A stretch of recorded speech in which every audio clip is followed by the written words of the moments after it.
Hello guys, welcome to the Gyan Yatra. This is Anurag Singh. How are you?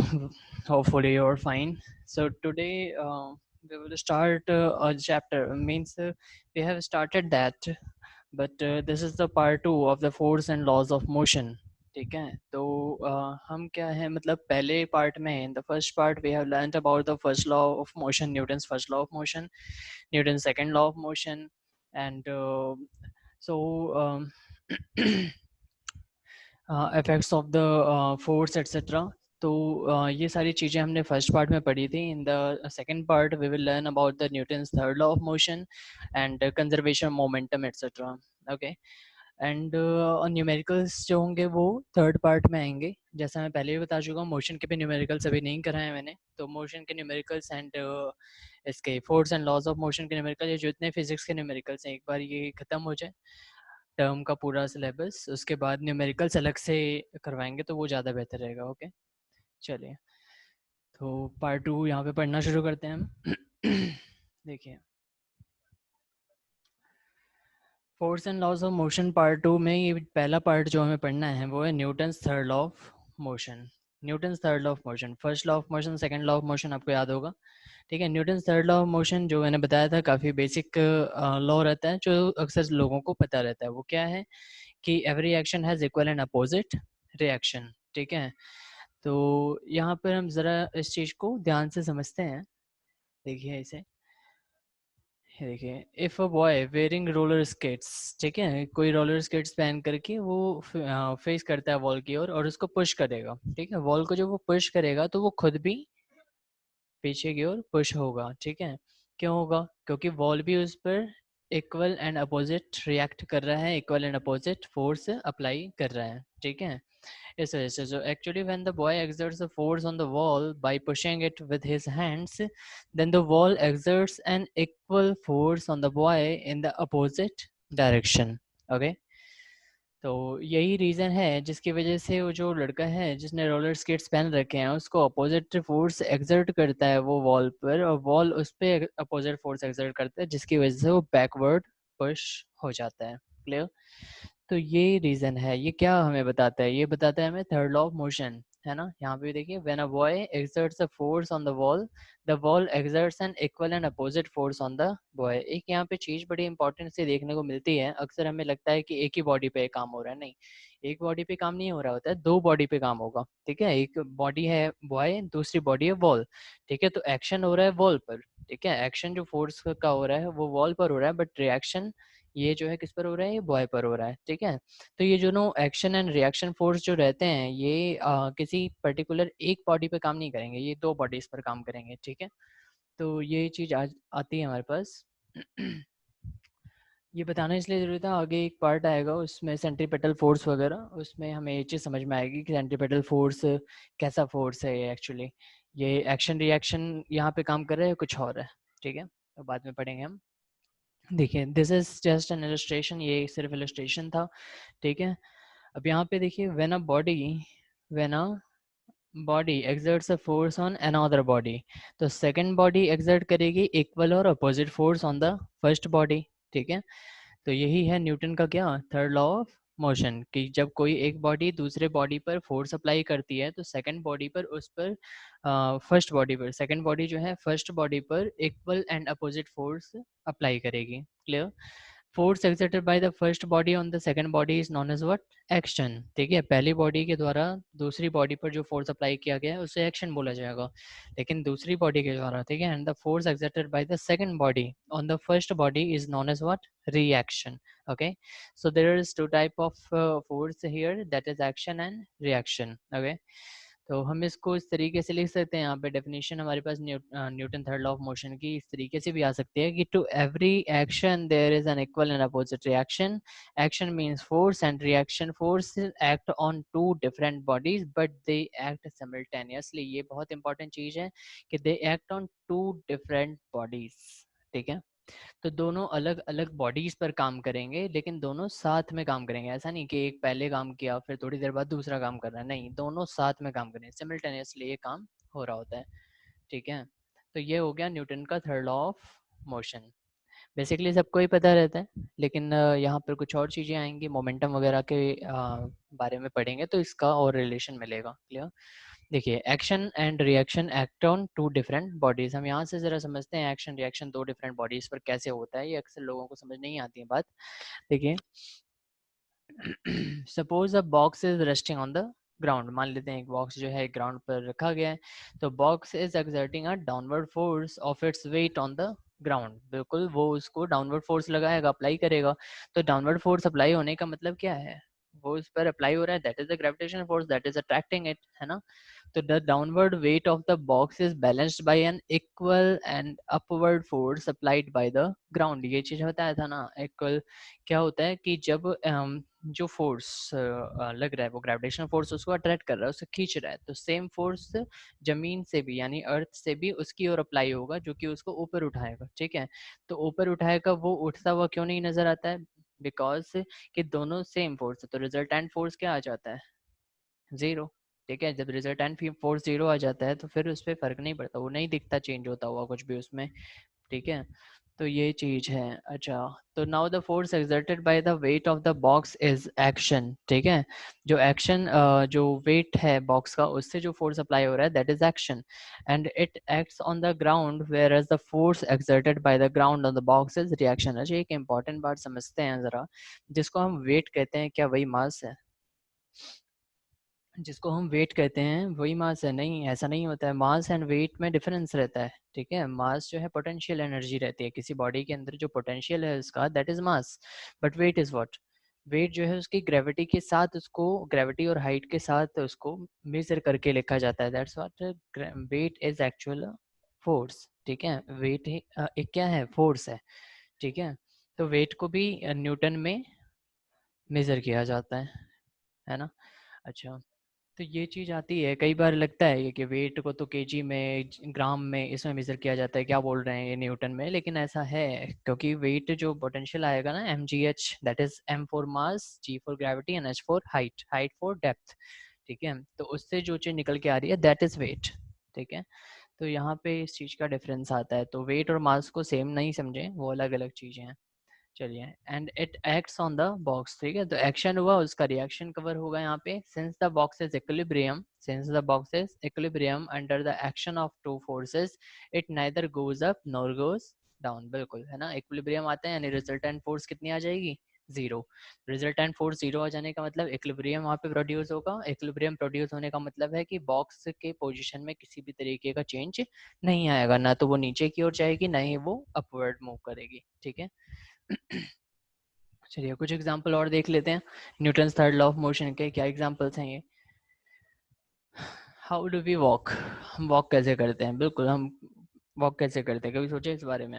है ना, हमें तो normal लगता है कि हम पैर हैं, चल रहे हैं उससे, because we have the power to move from one place to another, that's why we are moving, है ना?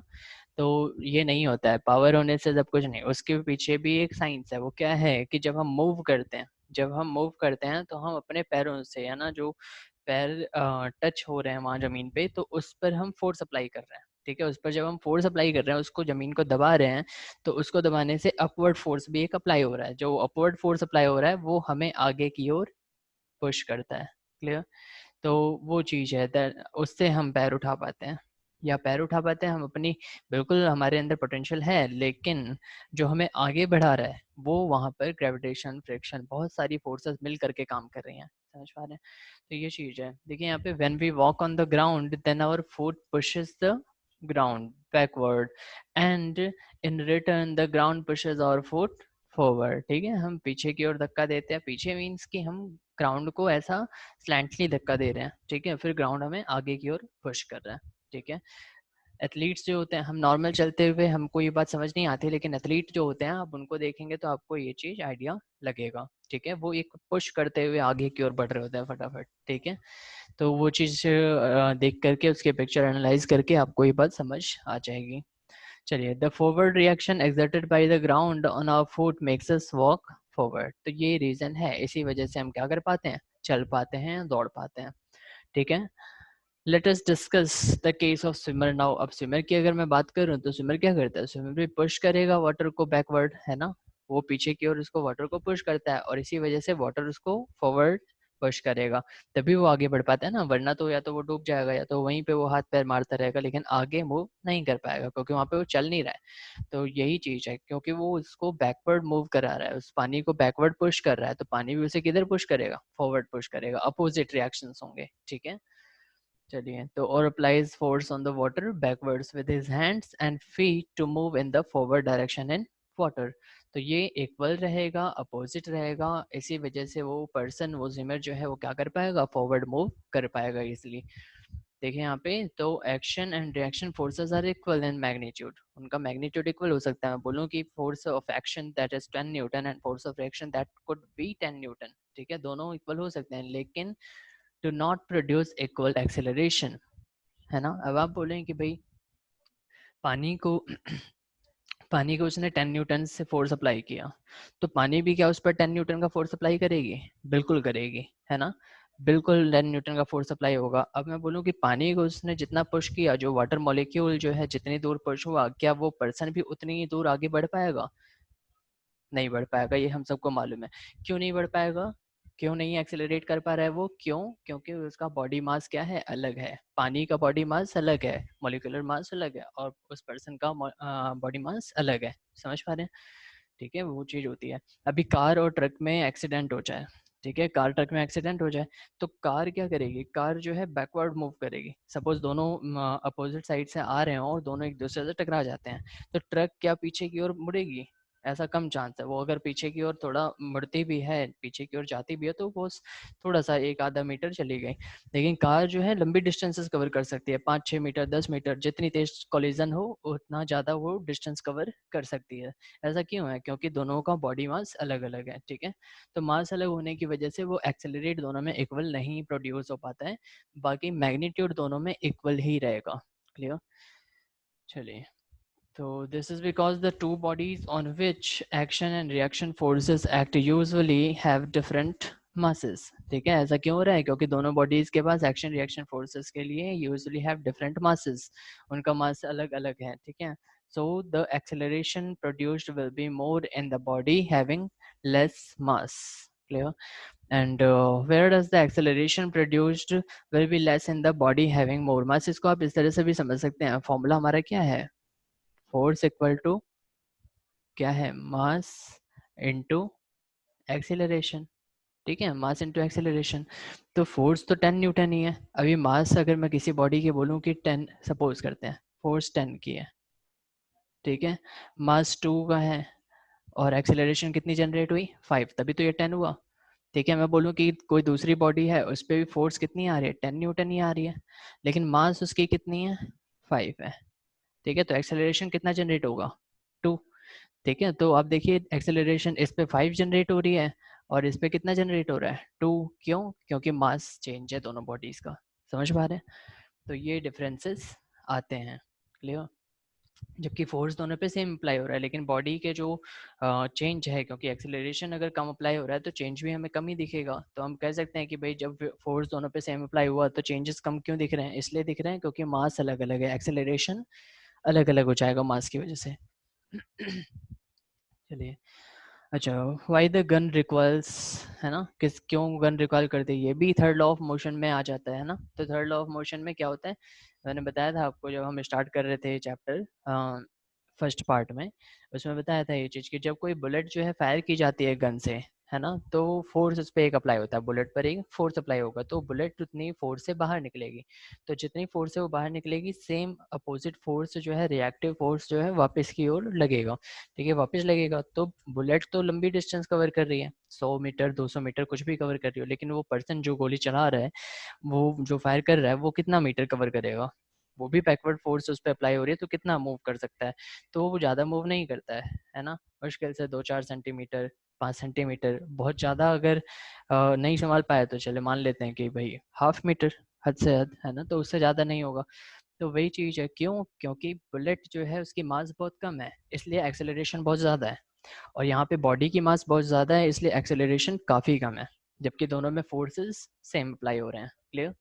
तो ये चीज़ है, तो the force sending the bullet forward is equal to the force sending the gun backward. कई बार ये लोगों को लगता है कि अगर मैं एक्शन करेंगे हम तो फिर इक्वल रिएक्शन नहीं आ रहा है, इक्वल अपोजिट रिएक्शन नहीं आ रहा है, इसी वजह से जो है ज़्यादा इफेक्ट शो नहीं हो रहा है। लेकिन ऐसा नहीं होता है, इफेक्ट इसलिए शो नहीं हो रहा है बिकॉज वहाँ पे मास का चेंज है, ठीक है, मास चेंज है, मास चेंज की वजह से एक्सेलरेशन अपने आप चेंज हो जाता है, ठीक है, क्योंकि फोर्स तो सेम रहेगा, फोर्स को अलग कर ही नहीं सकते हैं, ठीक है, इक्वल एंड अपोजिट फोर्स लगना तय है, ठीक है, वो डेफिनेटली होगा। चलिए नेक्स्ट एग्जांपल आता है the flying of jet aeroplanes and rockets. ये भी बताया था कि कैसे होता है, उधर जो है प्रोपल्शन होगा, यानी जो आग निकल रही होती है, जो एनर्जी उसमें से निकल रही होती है वो जमीन को धक्का देगी, तो जिस फोर्स से उस पर धक्का आएगा उतनी ही फोर्स से उसको अपवर्ड लिफ्ट करती है अर्थ, ठीक है, वो चीज आती है। देखिए jet aeroplanes utilise the principle of action and reaction. जो मॉडर्न जेट एयरक्राफ्ट हैं उनमें हॉट गैसेस रहेंगी, ठीक है, गर्म गैसेस रहती हैं उसमें, obtained by the rapid burning of fuel rush out of a jet at the rear and, यानी बैक एंड पे जो नीचे साइड रहता है, ठीक है, of the aircraft at a great speed. तो इक्वल और अपोजिट रिएक्शन वहाँ पे शुरू होता है, ठीक है, backward going gas pushes the aircraft forward at a great speed, clear. तो इस तरीके की यहाँ पे थर्ड लॉ ऑफ मोशन से यहाँ पर इस तरीके के एग्जांपल्स देखने को हमें मिल जाते हैं, ठीक है। नेक्स्ट आता है fourth case, the case of a boat and a ship. इसको पढ़ते हैं, ये ज़्यादा थोड़ा सा मतलब ज़्यादा तो नहीं कह सकते नॉर्मल है, लेकिन फिर भी हम इसको थोड़ा सा समझते हैं, ये क्वेश्चन में कई बार आ चुका है कि देखिए during the rowing of a boat the boatman pushes the water backward with a oars. जो उसके पास रहता है ना नाव खेने के लिए एक तो उससे वो क्या करता है, उसको बैकवर्ड मूव करता है पानी को, जब वो बैकवर्ड मूव करता है तो नाव क्या करेगी, आगे मूव करेगी, क्यों, क्योंकि equal and opposite force applied here, ठीक है, तो जितने फोर्स से वो पीछे की ओर मूव कर रहा है पानी को, उतनी ही फोर्स से नाव क्या करेगी, आगे की ओर बढ़ेगी, ठीक है, तो water exerts an equal and opposite force on the boat which makes the boat move forward. In fact, harder the boatman pushes back the water with oars, greater in the reaction force, है ना, जितनी जल्दी जल्दी करेंगे उसको backward move करेंगे water को, तो उतनी ही जल्दी नाव भी आगे बढ़ेगी, ठीक है। चलिए एक एक गेम होता है, मैं नहीं बताऊंगा कौन सा गेम रहता है, वो नाव के ऊपर होता है, मतलब एक त्यौहार मनाया जाता है भारतवर्ष में, तो उसमें नौका रेस होती है, ठीक है, बोट रेस होती है, तो आप लोग बताइए कौन सी बोट रेस होती है कमेंट सेक्शन में, ठीक है, कौन सा फेस्टिवल मनाया जाता है भारत में, कहाँ पर मनाया जाता है और कब मनाया जाता है, ओके। चलिए तो it is common experience that when a man jumps out of a boat to the bank of the river the boat moves backward। बिल्कुल है ना, अगर अगर बोट है वहाँ पे खड़ी है, तो जब वो किनारे पर कोई पर्सन कूदता है तो वो क्या करेगी, बोट बैकवर्ड मूव करती है हल्का सा, क्यों मूव कर रही है, क्योंकि वो पानी पर है।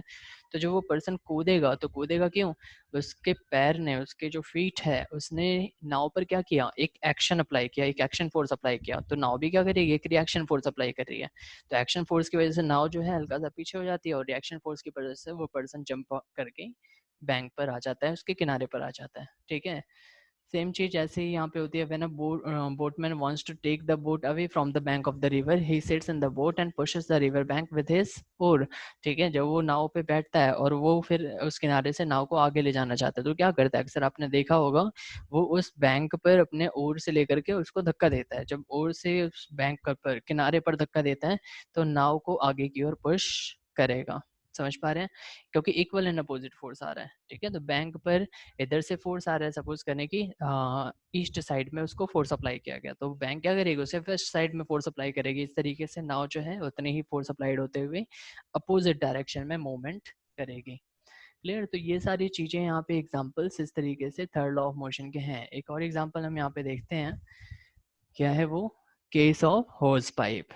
बिल्कुल, केस ऑफ होज पाइप का क्या सीन है ये देखिए, जब कोई फायरमैन होता है ना, that are directing a powerful stream of water on the fire from hose pipe, है ना, आपने देखा होगा कभी जो आते हैं कहीं पे आग वगैरह लग जाती है तो उसको बुझाने के लिए आते हैं, ठीक है, तो वो लोग क्या करते हैं, जो फायरमैन होते हैं वो होज पाइप होते हैं, उस पाइप में से जो है बड़े ही पावरफुल तरीके से पानी निकल रहा होता है ना उसकी, तो जेट वेव्स होती हैं एक तरीके से मैं बोलूँ तो they have to hold the hose pipe strongly, उनको टाइटली पकड़ना पड़ता है, क्यों, क्योंकि उतनी तेजी से उसमें से पानी निकल रहा है कि वो क्या करेगा, उसे बैकवर्ड पुश कर सकता है उस पर्सन को, और हो सकता है वो गिर जाए, ठीक है, इस तरीके की कई भी चीजें हो सकती हैं। तो backward movement of the hose pipe is due to the backward reaction of water rushing through it in the forward direction. देखो, बैकवर्ड रिएक्शन, फॉरवर्ड डायरेक्शन, ठीक है, तो अपोजिट।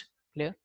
तो ये यहाँ पर हम थर्ड लॉ ऑफ मोशन को ढंग से समझ पाए। कोई प्रॉब्लम हो तो भाई कमेंट बॉक्स में बताना, ठीक है।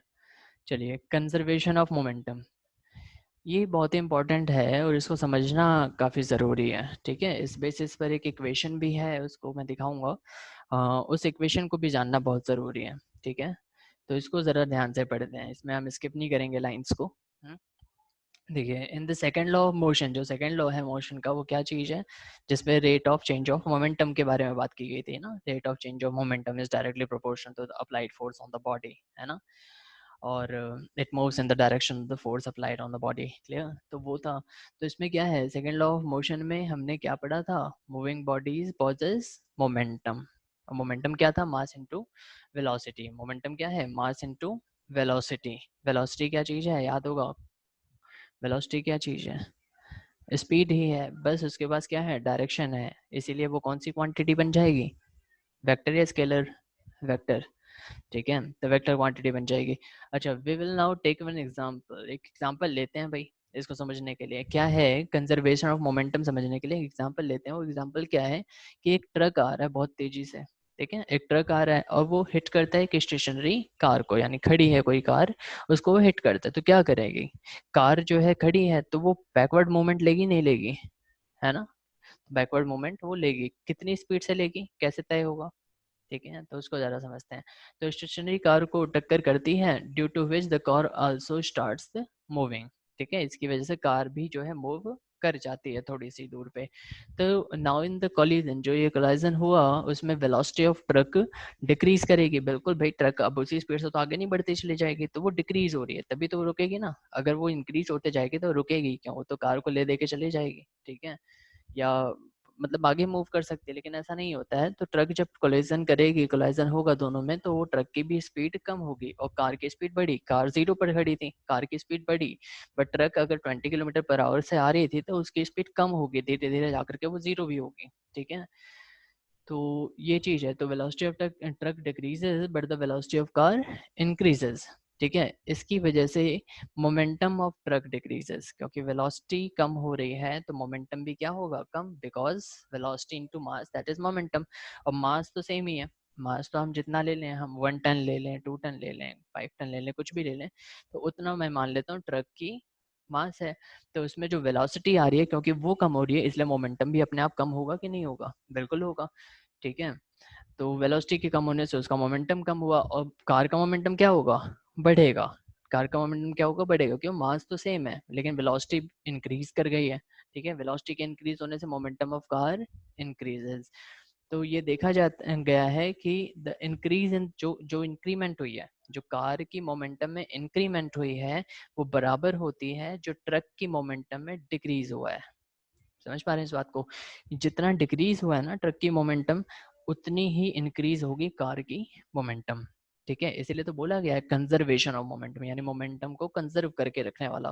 मोमेंटम ना तो कहीं खत्म होता है, ना ही कहीं बढ़ता है ना। एक पढ़ा है ना केमिस्ट्री में कि energy neither can be created nor can be destroyed, कुछ ऐसा ही है यहाँ पे भी, momentum neither can be created nor can be destroyed. तो ये इक्वल रहेगा after collision before collision. Clear?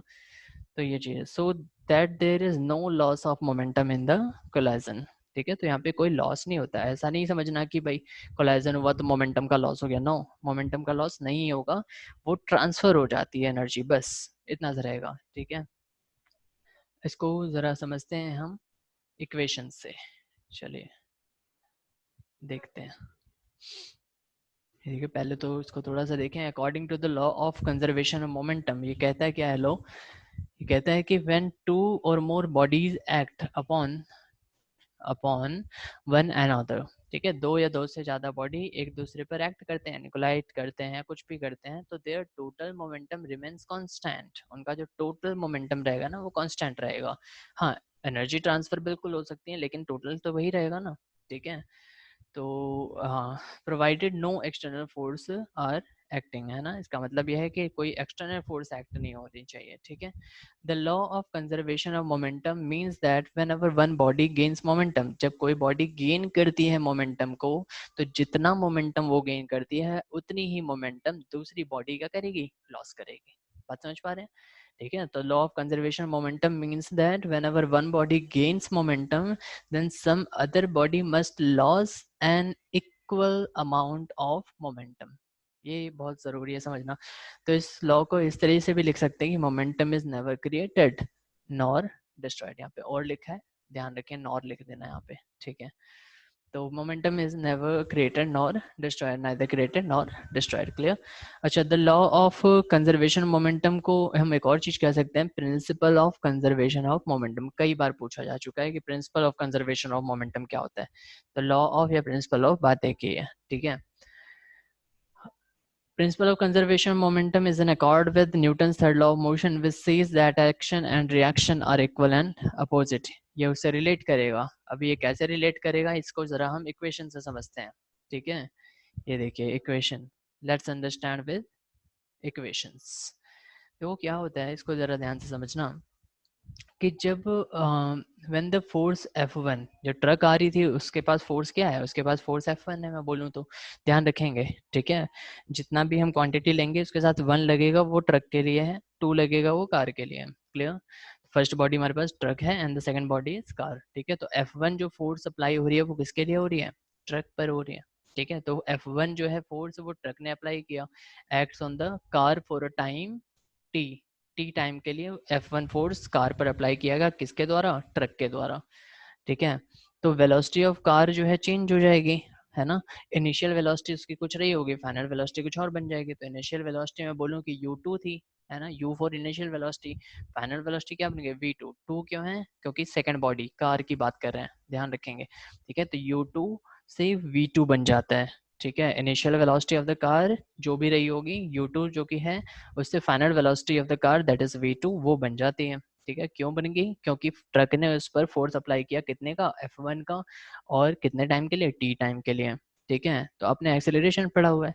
अब एक्सेलरेशन क्या कहता है, डिफरेंस इन स्पीड यानी change in speed upon time taken, यही होता है, या change in velocity upon time taken. तो एक्सेलरेशन ऑफ कार यानी a2, है ना, acceleration of the second body that is car. तो एक्सेलरेशन ऑफ द कार वो क्या आएगी, final velocity v2 minus initial velocity u2, ठीक है। Final velocity minus initial velocity upon time taken, ये क्या देगा आपको, एक्सेलरेशन 2 मिल जाएगा, एक्सेलरेशन यहाँ से, ठीक है। तो फोर्स जो होगा वो किसके बराबर है, मास इनटू एक्सेलरेशन के। तो अगर मैं F1 की बात करूं, अगर मैं F1 की बात करूं, ट्रक की मुझे F1 निकालनी है, तो कैसे आएगा, मास इनटू एक्सीलरेशन से, ठीक है। तो F1 की बात जब हम करेंगे तो मास किसके लिए हम, मास ऑफ द कार के लिए, क्योंकि फोर्स किस पर अप्लाई हुआ है, कार पर अप्लाई हुआ है, ठीक है। तो mass of the car and acceleration of the car जो यहाँ से मुझे निकल करके आया, तो मैंने यहाँ पे लिया v2 minus u2 by T.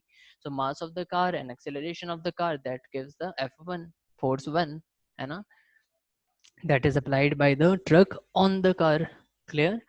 अच्छा, उसके बाद क्या है, उसके बाद हम देखते हैं F2, यानी F2 जो कार फोर्स अप्लाई कर रही है, ठीक है। जो कार फोर्स अप्लाई करेंगे ना, एक अपोजिट फोर्स भी तो आएगा, क्योंकि एक्शन तो हुआ ट्रक के द्वारा दैट इज F1, तो रिएक्शन भी तो होगा F2 का। तो उसको देखते हैं, उसको जरा मेजर करते हैं कितना निकल करके आता है, ठीक है।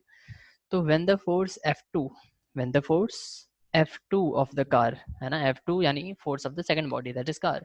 तो F2 ऑफ द कार जब वो रिएक्ट करेगा ट्रक पर, कितने टाइम के लिए, टी टाइम के लिए, तो ट्रक भी अपनी स्पीड चेंज करेगी, वेलोसिटी चेंज करेगी, भाई ज्यादा थी तो कम होगी, होगी ना, ठीक है। तो ट्रक भी अपनी वेलोसिटी चेंज करेगी, तो कैसे चेंज करेगी, उसकी इनिशियल वेलोसिटी रही होगी u1 और उसकी फाइनल वेलोसिटी क्या बन जाएगी, v1। मैं ये नहीं कहता कि घट रही है बढ़ रही है, बाकी आप दिमाग लगाएं कि क्या होगा, घटेगी बढ़ेगी, बिल्कुल घटेगी, लेकिन हम एक नॉर्मल वे में लेके चलते हैं कि भाई वेलोसिटी चेंज हो रही है, दैट्स इट, ठीक है। तो u1 टू v1, ठीक है। अच्छा, तो इसकी वजह से एक्सेलरेशन अगर मैं निकालना चाहूँगा तो कैसे निकलेगा, a2 ना, तो हाँ सॉरी a1 निकालना पड़ेगा acceleration, because acceleration of the first body that is truck, ठीक है। तो उसका एक्सेलरेशन निकालना है, तो a1 बराबर हो जाएगा final velocity of truck minus initial velocity of truck, मतलब v1 minus u1 upon time taken, ठीक है। तो इससे एक्सेलरेशन किसका निकलेगा, ट्रक का, A1 का। अब यहाँ से मुझे फोर्स कैलकुलेट करनी है, तो force is equal to mass into acceleration, ठीक है। और फोर्स जो कैलकुलेट करनी है वो कार वाली करनी है कि कार ने कितना फोर्स अप्लाई किया, दैट इज F2, ठीक है। तो F2 है, अब F2 निकालने के लिए मुझे क्या करना है, F2 किस पर अप्लाई हो रहा है, ट्रक पर अप्लाई हो रहा है ना, तो वहीं पे तो निकलेगा फोर्स, ठीक है। तो ट्रक पे जो अप्लाई हो रहा है, तो मुझे ट्रक की ही मास और ट्रक की ही एक्सेलरेशन चाहिए, तो मास 1 into acceleration 1, that is V1 minus U1 by T. तो यहाँ से मेरे पास क्या निकल के आएगा, F2, ठीक है। बात समझ पा रहे हैं इस चीज को, ठीक है। तो ये आ गया हमारे पास ट्रक पर लगाई हुई फोर्स, किसके द्वारा, कार के द्वारा, ठीक है। अब यहाँ से हम थोड़ा आगे आते हैं, तो जब हम इसको देखेंगे, हम इसको ज़रा समझते हैं क्या चीज़ है, कि फोर्स F1 एक्सर्ट किया गया है ट्रक के द्वारा, जो कि क्या है, एक्शन।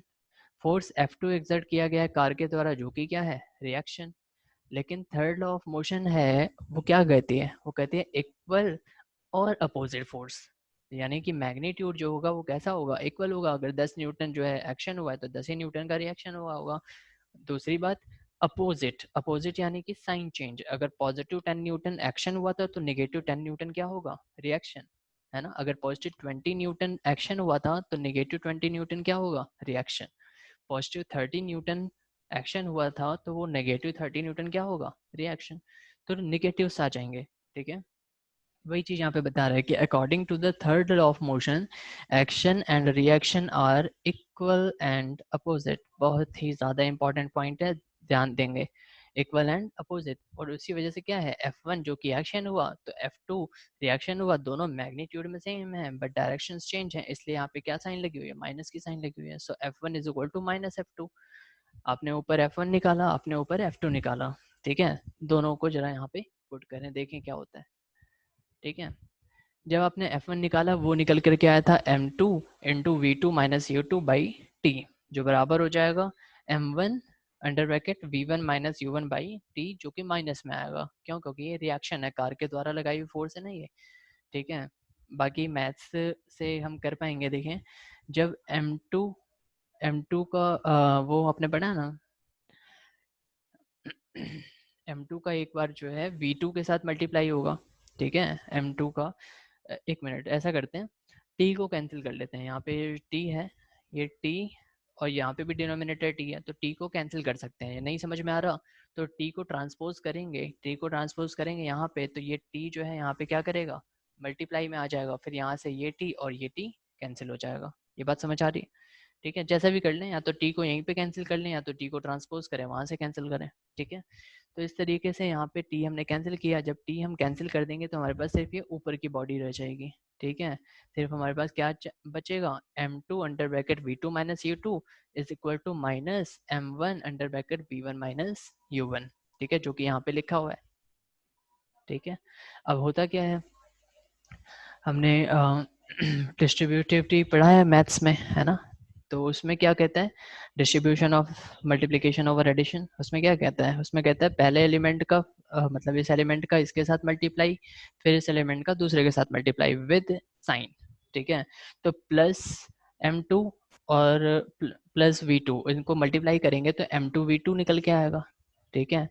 अच्छा, प्लस और माइनस की साइन हुई, माइनस हुआ, M2 into U2 that is M2 U2 is equal to minus M1 into V1, तो माइनस और प्लस मिलके माइनस हुआ, M1 और V1 मिलके M1 V1, यानी माइनस M1 V1 हो गया, ठीक है। माइनस और माइनस मिलके प्लस हुआ, M1 इंटू U1, वो निकल के क्या आएगा, M1 U1, ठीक है। अब हम जरा इसको क्या करते हैं, हम देखो यहाँ पे पॉजिटिव में है M2V2, तो यहीं पे रहने देंगे, ये जो निगेटिव में है ना, उसको ट्रांसपोज कर देंगे उधर, जो ट्रांसपोज करेंगे तो हमें मालूम है क्या होगा, साइन चेंज हो जाती है।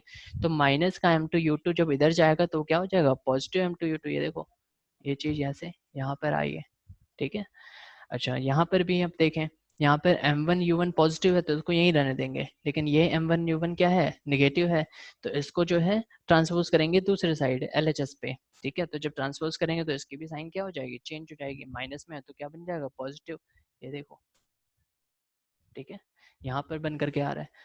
उसके बाद इसको एक तरीके से लिख लिया जाए, M1V1 प्लस M2V2, ठीक है, ये वाला पार्ट इधर, ये वाला पार्ट इधर, ठीक है। उसके बाद M1V1 m2v2, simple, m1v1 m2v2। तो आप देख पा रहे हो m1v1 इधर भी है, m2v2 इधर भी है, m1v1 इधर भी है, m2v2 इधर भी है। तो जब जोड़ेंगे तो सेम मोमेंटम नहीं निकल कर के आएगा क्या? Mass into velocity, that is ना मोमेंटम ना। तो सेम मोमेंटम निकल के आएगा कि नहीं? अच्छा मुझे ये बताओ, मोमेंटम को डिनोट किससे करते हैं?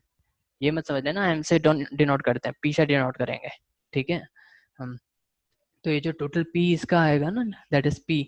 तो पी जो यहाँ पे निकल करके आएगा मोमेंटम इस चीज का, वो ये रहेगा, ठीक है। और ये जो निकल करके आएगा that is P2 is equal to what? P2 momentum 2। तो जब ये दोनों आपस में बराबर हैं तो P1 एंड P2 यानी मोमेंटम 1 एंड मोमेंटम 2 भी आपस में क्या हो जाएंगे? बराबर हो जाएंगे, ठीक है। तो यहाँ से ये चीज हमारे पास निकल करके आती है कि कंजर्वेशन ऑफ मोमेंटम, ठीक है। तो नाउ m1v1 प्लस m2v2, है ना, m1v1 और m2v2 रिप्रेजेंट करता है टोटल मोमेंटम को ट्रक के एंड कार के before collision, where m1v1 plus m2v2 represent the total momentum of the truck after collision, ठीक है। तो before collision and after collision दोनों सेम ही है, तो इससे हमें क्या पता चलता है कि total momentum before collision is equal to total momentum after collision, ठीक है। तो it is obvious that the total momentum of the two bodies before and after the collision is the same. इसका मतलब क्या है कि मोमेंटम दोनों bodies की रिमेन क्या करेगी? कांस्टेंट, यानी कंजर्व्ड रहेगी, ठीक है। तो इससे हमारा ये जो कंजर्वेशन ऑफ मोमेंटम का लॉ है वो क्या करता है? प्रूव हो जाता है, ठीक है। तो कोई आपको प्रूव करने को बोले तो आप इस तरीके से प्रूव कर सकते हो, क्लियर। तो ये प्रूफ जरा याद रखना, ये एग्जाम से पूछे जा सकते हैं, फिर याद नहीं रहेगा तो प्रॉब्लम हो जाएगी, ठीक है। चलो last, application of the laws of conservation of momentum. क्या है एप्लीकेशंस इसके, किस तरीके से इसको यूज़ किया जाता है? इसको यूज़ किया भी जाता है कि नहीं किया जाता है? बिल्कुल अपने आप ही यूज़ हो जाता है, इसको तो आपने देखा अभी, ठीक है। तो हमने इसको पढ़ा that the rockets and jet aeroplanes work on the principle of action and reaction, हमने ये जानते हैं ना, अभी तो ऊपर पढ़ा। तो we will now describe the working of rocket jet aeroplanes according to law of conservation of momentum, है ना। हम सोचते हैं कि भाई उसमें मोमेंटम तो चेंज नहीं हो गया कभी, है ना। तो मोमेंटम चेंज कैसे हो सकता है? देखो द केमिकल, इसको बहुत ध्यान से समझो, chemical inside the rocket burn and produce high velocity, ठीक है। तो जो केमिकल उसके अंदर प्रोड्यूस रखा हुआ है उस वो बर्न होता है और प्रोड्यूस करता है एक बड़ी वेलोसिटी हो, ब्लास्ट ऑफ हॉट गैसेस, ठीक है। तो गरम गरम गैसेस वो जो है ब्लास्ट होंगी उससे, और हाई वेलोसिटीज की गैसेस ब्लास्ट होंगी, ठीक है। तो इससे क्या होगा? These gases pass out through the tail nozzle, आपने देखा ना रॉकेट के पीछे टेल टाइप का बना रहता है, ठीक है। तो टेल नोजल होगा of the rocket in the downward direction, downward direction पृथ्वी की ओर, है ना। तो विद ट्रेमेंडस स्पीड और वेलोसिटी, बहुत ज़्यादा स्पीड और वेलोसिटी रहती है, आपने देखा भी है रॉकेट लॉन्च होते हुए ना, अगर एटलीस्ट टीवी में तो देखा ही होगा। तो and the rocket moves up to balance the momentum of the gases, अगर रॉकेट मूव नहीं करेगी तो मोमेंटम ऑफ गैसेस बैलेंस कैसे होंगी? नहीं होंगी, ठीक है। तो वहाँ पे कुछ और प्रॉब्लम क्रिएट हो सकती है, वहाँ पे हो सकता है जमीन में गड्ढा हो जाए, कुछ भी हो जाए, है ना कुछ कैजुअलिटीज हो सकती हैं, लेकिन इसी चीज को बैलेंस करने के लिए रॉकेट क्या कर जाता है? अपवर्ड लिफ्ट हो जाता है, ठीक है। Although the masses of gases emitted is comparatively small, है ना, जो मास है गैस का जो निकल रही है वो स्मॉल है, कम है, but they have very high velocity, उनकी वेलोसिटी क्या है? बहुत ज्यादा है। देखो ध्यान रखो, मास कम है लेकिन वेलोसिटी बहुत ज़्यादा है। तो जितनी भी निकल करके आएगी, है ना, मास वेलोसिटी मोमेंटम जो निकल करके आएगी वो मोमेंटम तो दूसरी साइड भी बराबर ही होगी। इसका मतलब क्या है कि रॉकेट की मास ज़्यादा है तो उसकी वेलोसिटी क्या हो जाएगी? कम या ज़्यादा? कम हो जाएगी, ठीक है। तो इस चीज़ को ज़रा ध्यान रखो, ठीक है। अच्छा तो यहाँ पे हम देखो ये क्या कह रहा था कि although the mass of gases emitted is comparatively small but they have a very high velocities and hence a very large momentum, इसी वजह से बहुत लार्ज मोमेंटम रहता है। तो एक इक्वल मोमेंटम इम्पार्ट करेगा आएगा, मतलब ठीक है, इक्वल मोमेंटम आएगा to the rocket in the opposite direction so that in spite of large mass, है ना, लार्ज मास है ना, तो the rocket goes up with high velocities, उसके बावजूद भी वो हाई वेलोसिटी से जाएगा, क्यों? इसलिए क्योंकि मोमेंटम बहुत ज़्यादा अप्लाई हुआ है उस गैसेस की वजह से, ठीक है, तो बहुत ज़्यादा अप्लाई होने की वजह से वो क्या करेगा, हाई वेलोसिटी पे मूव करेगा। ठीक है, यही चीज़ समझने की होती है। अक्सर ऐसा लगता है कि नहीं होगा, लेकिन इसको ध्यान रखेंगे ज़रा। तो in jet aeroplanes the large volume of gases produced by the combustion of fuel is allowed to escape through a jet in the backward direction. ठीक है, एरोप्लेन में भी ऐसे ही होता है, जो जेट लगे रहते हैं पीछे, उधर से वो जो है कंबशन ऑफ फ्यूल अलाउ होता है निकलने का। ठीक है, वहाँ से निकल रहा होता है, तो क्योंकि उसकी हाई स्पीड होती है, वेलोसिटी ज़्यादा रहती है, backward rushing gases have a large momentum, है ना, उसकी वजह से वो लार्ज मोमेंटम प्रोड्यूस करते हैं, और they impart an equal and opposite momentum to the jet aeroplane due to which the jet aeroplane moves forward with a great speed। तो क्योंकि वो इक्वल ही मोमेंटम वहाँ पे लगाएंगे, इक्वल मोमेंटम लगाने की वजह से उनकी स्पीड क्या हो जाती है, बहुत ज़्यादा हो जाती है। ठीक है, तो we can also say that the rockets and jet airplanes work on the principle of conservation of momentum। तो ये भी कहा जाता है कि ये दोनों ही किस पर काम करते हैं, principle of conservation of momentum पर काम करते हैं। कई बार पूछा गया है कैसे काम करते हैं, ये भी पूछा गया है, तो आप लोग ज़रा इसको ध्यान रखें।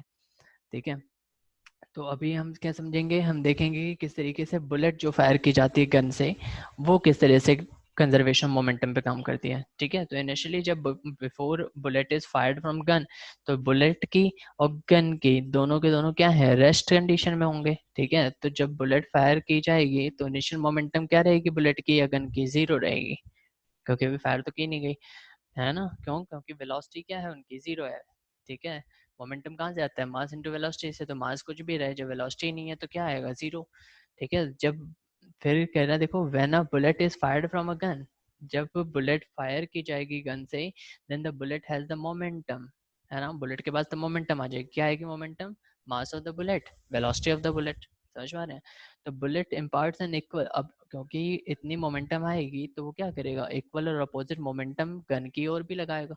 ठीक है, जिसकी वजह से गन क्या करेगी, जर्क करेगी बैकवर्ड, है ना, पीछे की ओर धक्का देगी, बताया था ना। तो the gun is said to recoil, ये कहाँ पे पढ़ रहे हैं हम, थर्ड लॉ ऑफ मोशन में भी आ रही है बात।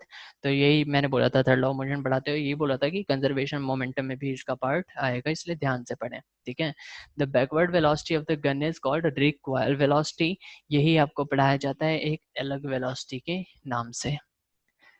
कौन सी वेलोसिटी, रिक्वायर वेलोसिटी, जो कि एक्चुअल में क्या है, थर्ड लॉ ऑफ मोशन का पार्ट है, कंजर्वेशन ऑफ मोमेंटम का पार्ट है। तो इसको एक अलग से रिक्वायर वेलोसिटी पढ़ लें आप, ना पढ़े फर्क नहीं पड़ता, आपको मालूम होना चाहिए कि रिक्वायर वेलोसिटी है क्या, रिक्वायरिंग होती क्या है। ठीक है, तो ये चीज है। तो momentum acquired by the gun is, momentum acquired by the gun is mass of gun, recoil velocity of gun, और दोनों ही क्या हो जाएंगे, सेम, क्योंकि मोमेंटम ऑफ बुलेट और मोमेंटम ऑफ गन क्या होगा, सेम।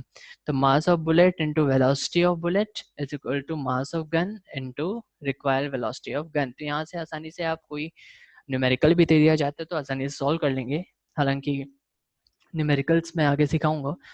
तो ठीक है, वेट कीजिए आप नेक्स्ट पार्ट का। ओके, चलिए, तो the end question answer series जो है वो कवर की जाएंगी अगले कुछ वीडियोस में। If you are new at this channel, please subscribe the channel, hit the bell icon, है ना, ताकि आपको नई वीडियोस आसानी से अपने गैजेट पर मिल सकें। और लाइक कर दीजिए भाई, है ना, अगर ठीक लगती है वीडियो तो, पैसे नहीं कटते उसके। ठीक है, चलिए, थैंक यू।